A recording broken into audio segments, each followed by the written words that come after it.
Hi అండి. ఈరోజు పచ్చి పులుసు రెడీ చేస్తున్నానండి. పచ్చి పులుసుకి చూడండి, ఈ లెక్కల్లో ఈ చింతపండు నేను వేస్తున్నాను.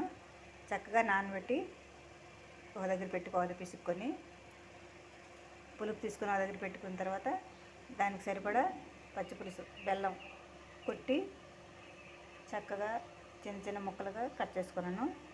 అలాగే దానికి పచ్చి పులుసులోకి పంచదార కూడా వేయాలండి.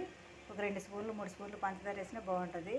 అలాగే పచ్చిమిరపకాయలు, ఉల్లిపాయలు రైస్ ముక్కలు కట్ చేసాము, కొత్తిమీర. ఇప్పుడు తయారు చేస్తాను చూడండి. పచ్చి పులుసు రెడీ చేయడానికి గిన్నె పెట్టుకున్నానండి. ఆ గిన్నెలో బెల్లం వేస్తాను.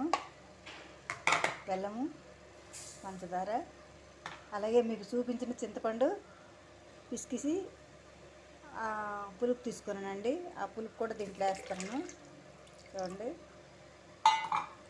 అలాగే కొద్దిగా కొత్తిమీర కూడా వేస్తాను. బాగుంటుందండి. ఏంటి ఎన్ని కలిపేస్తున్నారు అన్నట్టు ఉంటుంది, కానీ చక్కగా ఉంటుంది. అలాగే పచ్చిమిరపకాయలు, ఉల్లిపాయలు కొద్దిగా వేస్తాను. ఇప్పుడు దానికి సరిపడా ఉప్పు వేస్తాను. దీనికి సరిపడా ఉప్పు వేసుకుంటున్నానండి. ఏం అవసరం లేదు, అసలు సింపుల్గా ఎంత బాగుంటుందో చేయండి. దీంట్లో మనకు సరిపడా వాటర్ వేస్తున్నాను.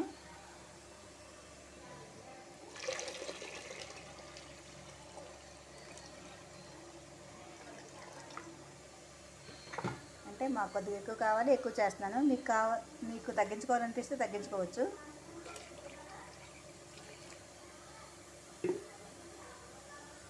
చక్కగా కలుపుకోవాలండి.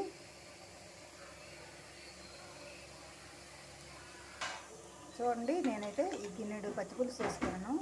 చక్కగా బెల్లము పంచదార కరిగే వరకు కలుపుకోవాలి. ఇప్పుడు దీన్ని పోపు వేసుకున్నాం. పచ్చి పులుసు పోపు కోసం పోపు రెడీ చేద్దాం.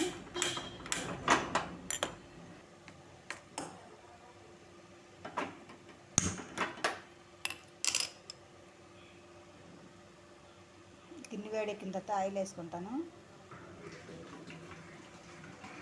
ఆయిల్ వేసానండి కొద్దిగా.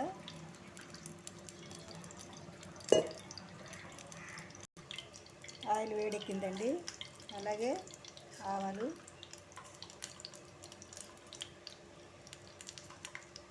కొద్దిగా చెట్లాలి.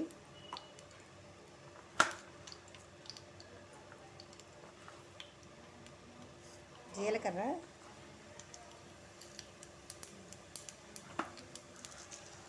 కొద్దిగా మినపప్పు,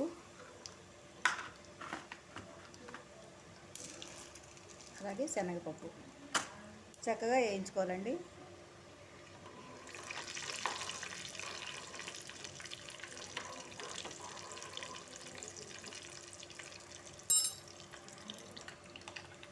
వేగిందండి బాగా. ఇప్పుడు 2 ఎండుమిరపకాయలు,